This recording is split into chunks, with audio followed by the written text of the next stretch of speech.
I don't know if you can hear this in the background, but that's my 3D printer. You might be able to hear it, you might not. I have to check when I see this footage. But it's going off right now because I need to create a prop for the Batman series. The same series that I've delayed filming because I don't have everything ready yet, which is my fault. I will admit that. But yeah, let's just start before I forget. Before I begin, I just want to say a few things, and well, actually one thing, which is I want to thank you guys for 300 subscribers, which yes, I know I haven't hit the number exactly, but I'm very close to it, and I thought, why not give an early little celebration for it? So again, thank you guys so much. It means a lot to me. Now, back to today's review. Hey, Editing Rocky here. Yeah, I just changed my mind. Look right there. Oh shit! Oh my god, bro, 300, let's fuck it. Seriously, dude, I can't thank y'all enough, okay? I know in the video I just said, like, we didn't hit it, but we just hit it, so thank you very much. I appreciate it so much. Welcome to Horror Movie Reviews Day 23, and today we're going to be talking about the horror movie, well, the FNAF horror movie, if actually that makes, yeah. Today we're going to be talking about the FNAF movie. Now look, originally I was going to dress up for these, like the longer form videos or iconic horror movies. I would usually dress up, but the thing is, I don't have really anything FNAF related. I think I might have a shirt, but it is so uncomfortable, so yeah, I don't really want to wear that. And like the only thing I really have is like, hold on, let me, this little dude right here, I got him from my little sister. Yeah, I don't know if I'm going to use them during the whole review. So yeah, let's just get that piece of garbage out of here. I'm kidding, Anjali. I didn't mean that. I love you. Thank you for that gift. Now, first things first is I want to discuss the history of this movie. Because some of you may know, this movie took a while to make. 8 years in the making, by the way. Back in 2015, it was announced that we were going to get a FNAF movie based off, well, Five Nights at Freddy's, the game series. At this point, FNAF was huge. You had animations, you had like merch coming out, YouTubers were constantly talking about it. It was huge at the time and arguably one of the biggest indie games of all time. Now, of course, we've had other people such as Baldi, Hello Neighbor, Bendy, Doki Doki, which I'm technically counting that as indie game, alright? But still, none of them really surpassed FNAF. I'd argue FNAF is still the top indie horror franchise of all time, which I know. We are getting a Hello Neighbor movie, we're also going to get a Bendy and the Machine movie. And although it's still somewhat new and, well, it is getting made professionally by A24, we are still going to get a Backrooms movie. I would still argue FNAF is still, you know, more bigger. Besides, the second movie cast literally has Megan Fox as Toy Chica. What type of shit even is that? But we're not going to talk about that. So, back to the history of this movie. It was originally going to be made by Warner Brothers. And long story short, they did not end up making the movie. Instead, the rights went to Blumhouse. And like I said in the last video, the Banana Splits movie, I believe, was supposed to be the FNAF movie. I don't know if that plot of the Banana Splits movie was exactly the FNAF film. I don't know what they were going to go for. But, I mean, you know, it didn't happen. So, what really can I say? No, I'm sorry. I look sick right now. I have to drink a, as you can see, a ginger ale right here. You know, hey, Canada Dry, sponsor me. I'm kidding. Now, this movie went through several, and I mean several different drafts. I did some research and found out there were a few different ones. One of them, I believe, was a bunch of teenagers breaking into the restaurant, and another one, I think, was like some weird government experiment. Keep in mind, most of these I don't even know too much about because these were like just random like ideas. Plus, at the time, it was kind of hard to really make a film about Five Nights at Freddy's. And the reason I say this is you gotta understand, the lore itself is not like good. Okay, look, I'm gonna be honest. The lore of FNAF is not easy to understand. I've tried my best, especially with Secret of the Mimic that had come out this year. It really does add to like, okay, what is what now? You're telling me this is a prequel to this, and now I have to keep in consideration that this character did that? It kind of gets confusing. And honestly, I feel like when the books released, it kind of made things worse. No, look, I'm not saying the books are bad, but it is kind of not helping our situation. Because now you have the books, you got the games, and now you have the movie universe, which I think are all separate, except the movie just takes some elements from both things. So long story short, eventually in 2022, we got some confirmed casting that Matthew Lillard, oh, I can't pronounce his name, I'm so sorry. Matthew Lillard, oh my god. Shaggy from Scooby-Doo, yes. We got a casting that Shaggy and Josh Hutcherson were going to be in the FNAF movie, okay? I remember hearing about this, and I gotta be honest, I thought Matthew was a really good pick for William Afton. I also thought Willem Dafoe would work. I mean, I don't know, maybe just because I'm so used to him as the Green Goblin, but I feel like he could have done a pretty decent job. Mike, I had no clue who they're going to cast. They really could have casted anybody as Mike. But, I mean, we got the casting. The movie had, you know, started production. everything was good. Because keep in mind, up until then, we had no clue if this movie was even coming out. It could have been canceled for all we know, and just that would have been horrible. Like, we do not want that movie to be canceled. Eventually, in 2023, the movie had come out, and although it wasn't, like, critically good, it still made a lot of money, okay? It did good in that sense. So, obviously, 2 more sequels were announced. Actually, no, they were announced a while ago, because Matthew had stated that he had signed a contract for a 3-movie deal. So we're most likely getting a FNAF movie trilogy. Now, depending on how the second one does. For all we know, yes, the first one didn't make money, but how do we know the second one's going to hold up? Because you got to keep that in consideration. Now, enough with the behind the scenes of this movie. Let's talk about the movie itself. Overall, I wouldn't say it's a bad movie. Is it a great movie? Not really. Like, you got to understand, if you're a hardcore FNAF fan, you probably will like this movie, or you will not. Because I remember a lot of people were complaining about the red eyes in the first trailer, and obviously they did change it, which I'll give credit for.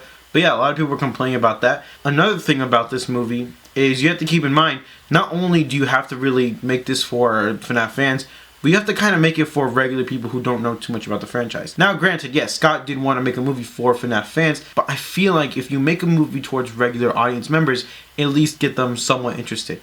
Because to be honest with you, most adults would probably not want to go see this. Their kids would want to go see this. Like, my dad literally dropped me and my brothers off to go watch this when it came out. Because, I mean, he really would not, I don't think he would really care about something like this.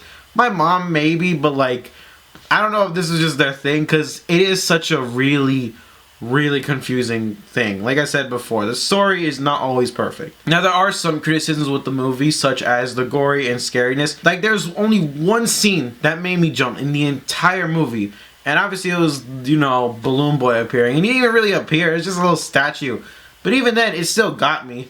But everything else just wasn't really too scary. I did like the scene where... Oh, by the way, heads up. Before I forget, if you have not seen this movie, I recommend you go watch it. So pause... Well, first of all, like and subscribe. You know, I appreciate it. Pause this. Go watch the movie. And then come back. And I will wait right here for you to come back. One eternity later. Hey, you're back. So I'm assuming you saw the FNAF movie and now you want to hear the review. So let's continue. Like I was saying, my favorite scene in probably the whole movie was seeing the shadow of Max getting, well, chomped in half by Freddy. It is a really creative kill. I do like it. Obviously, it didn't show it because, you know, it would have gotten an R rating. But then again, it's not like it wasn't suspenseful. The movie was suspenseful. I did enjoy that. I did like I said before, I liked the casting. I felt like Vanessa was a little unnecessary. Keep in mind, she didn't really exist until FNAF Security Breach. And when they introduced her, I thought, really, Vanessa? Because you gotta keep in mind, Vanessa technically is in, like, the far future. And obviously, one of the biggest things about this movie is they changed Michael Afton's story. Now, if you know in the video games, Michael Afton is the son of William Afton. In this movie, they changed it to where his name is Michael Schmidt, and Afton is the father of Vanessa. Now, if I'm being honest with you, I felt like this was gonna happen. Like, I had a very, like, small hint of it, but I didn't think it was gonna be, like, too big of a plot twist.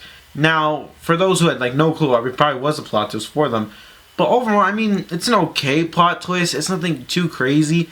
That's kind of a criticism I have with this movie. It does change certain things from the games like that. But then again, I don't have too much to complain about it. I really don't. Now, the dream sequences is another problem I have with this movie. Look, okay, I know some people are going to sit here and defend them. If you like the dream sequences, good for you. I felt like some of them were just a bit too long or they were cut too short. Like the idea of him trying to figure out who kidnapped his brother from a dream. I mean, it is a bit ridiculous, but then again, this is a franchise where there's children possessing animatronics. So, I mean, can you really say much about it? Another thing with this movie that I had a problem with is... Actually, okay, not a problem, but... Oh my god, it was really ridiculous. Some people know what I'm talking about. The fort scene. Okay, look, I tried my best to somewhat defend this, which, in some fairness, they're technically kids trapped in the suits, so they're gonna act like kids. I get that, I do. However, it just really throws me off. I don't know what it is. Maybe it's just the fact that I'm so used to seeing, like, FNAF be done in a scary way, and I feel like that's another problem with this, is because of, like, the amount of analog horror that had come out before this movie, it just, to us, we're, like, thinking, oh, you know, FNAF's gonna be very dark, it's gonna be very bloody, but then when the movie came out, it didn't really meet those expectations. Granted, there's nothing wrong with making a FNAF movie like that. Like, honestly, I have to give them credit, because, let's be honest, this movie wasn't even being said like what was happening. It kept getting pushed further and further back, and it got to a point where so many people, even myself, thought it was going to get canceled. It could have got canceled for all we know, and we never would have got it. So yes, I know Blumhouse's version is not perfect. However, I still like it. I think they did a pretty good job. But back to the fort scene, besides that, I mean, everything else is pretty good. The sets design looked nice, and obviously, the biggest thing in this whole movie was the design of the animatronics. They did great. I'm so glad they got Jim Henson Studios. Arguably, I think Jim Henson Studios is a good way if you want to make practical things. Like, you know, their work on the Ninja Turtles was great. They've worked on a couple other things. So yeah, arguably Jim Henson Studios did a great job with the suit. I loved Foxy. I actually heard that Foxy had caught on fire while filming this movie because he was full on just animatronic, and it did take some time for the, well, not time, but it was a challenge to get him to move a certain way because, you know, it's a lot of people controlling one robot. But yeah, besides that, that's really about it for the designs and sets. I did like it. It kind of imagined, like, it took basically FNAF, which is this game, which I'm guessing was set in the 90s. Yeah, the first one is set in the 90s. They kind of made it, I guess, more 2000-ish. Like, there's a little commercial for a Chia Pet in the film. And obviously the two other things that I did enjoy, or the few other things, was the cameos. There's 3 cameos in the movie that I did enjoy. The first one was the security guard. If you remember in the beginning, I don't know if you guys can see it, or actually throughout the movie, there's a board that shows all the past security guards from the restaurant. I'm so sorry if I just paused like that. I don't know why. In that board, or on the board, is actually a bunch of YouTubers who came down to the set and they just took pictures to pretend to be security guards. That's really creative. And obviously some of you may know the security guard from the beginning of the movie was supposed to be Markiplier. He was supposed to play that part. However, he couldn't do it because at the time he was filming his own movie Iron Lung, which I completely forgot is even coming. Is that even out yet? I have to look it up. I don't know if that's still happening because I actually have not been keeping up. The second cameo that I did enjoy was Matt Pats. Matt Pats was so funny, and honestly, it is kind of interesting because this was before he even announced he was quitting YouTube, which is crazy because now he's going to be the voice of Toy Bonnie in the second movie. That's pretty interesting. That's interesting and cool, actually. And now the last cameo that I want to talk about, and well, we all know Corey Kenshin as the taxi driver. Arguably, this is one of my favorite cameos, and I actually thought it was really funny how they got him for this. I don't know if Markiplier will make a cameo in the second one. He might do it because I think he might be done filming Iron Lung. I'm not too sure. But overall, I enjoyed the cameos. I liked actually how they listened to the fans, because this movie could have been way worse. They could have done like CGI animatronics and people would have really hated that. But yeah, overall the FNAF movie, it's a pretty good film. I would say if you're a diehard FNAF fan, I think you would enjoy this movie. If you're just a casual person going into it, you're not going to like it as much as a FNAF fan, but you will still somewhat find it okay or pretty decent. It's not perfect, and honestly, I am excited for the second one. Not as much as I was for the first one, because the first one I was really hyped for it. The second one I was kind of, I'm a little hyped. It's just I feel like we need another trailer, and then, if they drop another trailer, then they show what's coming. Okay, I'm down to see it. But yeah, honestly, I'm excited to see where they're taking the cinematic universe. I don't know if FNAF will continue after these movies. I highly doubt it. And besides, even so, it's not like we need a FNAF TV show. We're honest, I think we're good. But yeah, overall, that's pretty much it. I don't really have much more to say about this movie.